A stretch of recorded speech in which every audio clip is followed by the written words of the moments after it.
बहुत बहुत धन्यवाद शुक्ला जी। मैं बीच में नहीं बोल पाऊँ, ये जिनके ले लो पैसे देख लेना, थोड़ी देर। इस ज्योतिष सम्मेलन के अध्यक्ष आनंद शर्मा भाया जी, पूर्व मंत्री योगेंद्र बहन जी, इस शानदार 25वें सिल्वर जुबली सम्मेलन के आयोजक मेरे छोटे भाई विद्वान, बहुत ही सरल हृदय दिनेश गुरु जी, जिनका ये 25वें के साथ साथ उनके पिताश्री उनका स्वर्गवास हुआ, उसके उपलक्ष्य में, उनकी स्मृति के उपलक्ष्य में होने जा रहा है ये सम्मेलन। और मंच पर उपस्थित सभी विद्वान, इस धर्म सभा के अंदर उपस्थित सभी ज्योतिष बहन और भाइयों, मैंने कल भी यही कहा था कि हमें यहां ज्ञान का आदान प्रदान करना चाहिए। कोई भी पूर्ण नहीं होता। तेरी समझ में नहीं आ रही। ज्योतिष एक ऐसा विषय है जिसकी 50% तो कैलकुलेशन होती है, जिसमें कि कुंडली आप बना लेते हैं, नींव तैयार हो जाती है, और 50% फलादेश जो होता है वो हर व्यक्ति का दिमाग के अनुरूप अलग अलग होता है। मेरी क्लास में 100 स्टूडेंट ज्योतिष के पढ़ते हैं, और जब उनका टेस्ट होता है तो किसी 3 स्टूडेंटों का एक जैसा फलादेश नहीं मिलता। क्यों? क्योंकि सबका जो दिमाग है, प्रोडिक्शन का तरीका है, सबका अलग अलग होता है।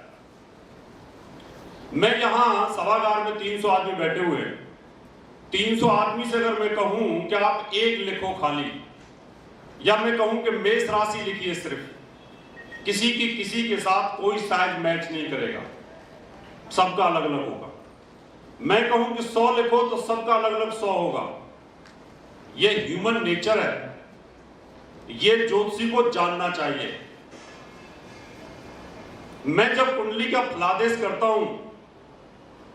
और उसी टाइम पर अगर मेरी ही कुंडली से रिलेटेड मेरी ही जैसी जन्मपत्री वाला व्यक्ति भी अगर उसी तरह का फलादेश करता है तो भी उसका चेंज हो जाएगा। उसका कारण क्या है? उसका कारण यह है कि जन्मपत्री जो होती है, जन्मपत्री लगन कुंडली के आधार पर हमें बताना, उसके साथ लगन कुंडली के 2 हिस्से कर देना, होरा कुंडली बताना, फिर उसी लगन कुंडली के 3 हिस्से कर देना, दृष्टांत कुंडली बताना, उसी के फिर 4 हिस्से कर दो, चतुर्थांश कुंडली बनाना, फिर 7 हिस्से कर दो, पंचम भाव के सप्तमांश कुंडली बनाना, और नवांश के बारे में कल मैंने जानकारी दी थी। अंतिम हमारी 16 जो कुंडलियों में षट्यांश कुंडली होती है, यानी आधा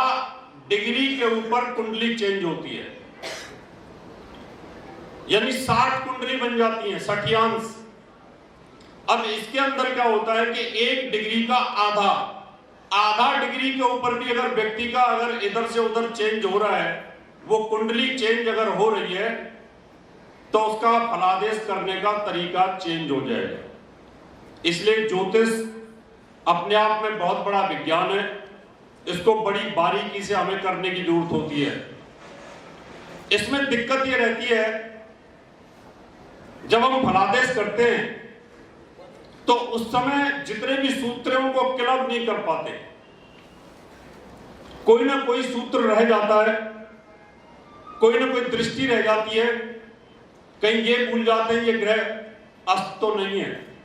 ये भूल जाते हैं कहीं ये ग्रह मुदित अवस्था में तो नहीं है। इसलिए ज्योतिषियों को प्रॉब्लम्स आती है, इसलिए कभी कभी हम हंसी के पात्र बन जाते हैं। ज्योतिष अपने आप में पूर्ण विज्ञान है, बशर्ते आपकी जो परा सोच है, जो आपकी कैलकुलेशन के आधार पर गैस लगाते हो, जो आइडिया लगाते हो कि इस व्यक्ति की शनि की महादशा चल रही है, आने वाले समय पर अंतर्दशा राहु की होगी, और साथ में शनि की 7.5 पीक आवर में होगी, तो ये व्यक्ति उस समय क्या करेगा, उस समय इसकी स्थिति क्या होगी। अगर आपने आगे जाकर के उस आकलन को कर लिया और आपने लिख दिया, तो फिर आपसे बड़ा कोई विद्वान ज्योतिषी हो नहीं सकता, भविष्यवक्ता हो नहीं सकता। अभी शनि स्वराशि का चल रहा है, 2023 की शुरुआत तक चलेगा, फिर ये कुंभ राशि में चलेगा, 2.5 साल वहां चलेगा, फिर मीन राशि में चलेगा 2.5 साल, और फिर नीच का हो जाएगा। जब ये ग्रह नीच का होगा और उस समय किसी की कुंडली में नीच का शनि हो और फिर शनि की 7.5 उसके ऊपर लगे, उसकी मेष राशि हो या मीन राशि हो या उसकी वृष राशि हो, और जब गोचर में शनि नीच का होकर के चलेगा आज से 7.5 साल बाद, उस समय की जब आप प्रेडिक्शन करोगे और आप लिख दोगे कि आने वाले समय में 2023 2.5 और जोड़ दो, उसमें 25.5 और 2.5 जोड़ दो, 27, 2027 के बाद में जब शनि नीच का होगा और उस समय वही शनि कर्क लगन का हुआ और वही शनि अगर सिंह लगन का हुआ, तो फिर आप लिख सकते हैं, उसकी आयु को देख करके लिख सकते हैं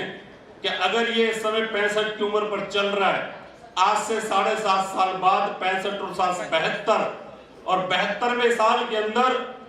इसके ऊपर शनि की 7.5 लगेगी, और जैसे ही शनि पीक आवर में आएगा और 22वें दृष्टिकांड में आएगा,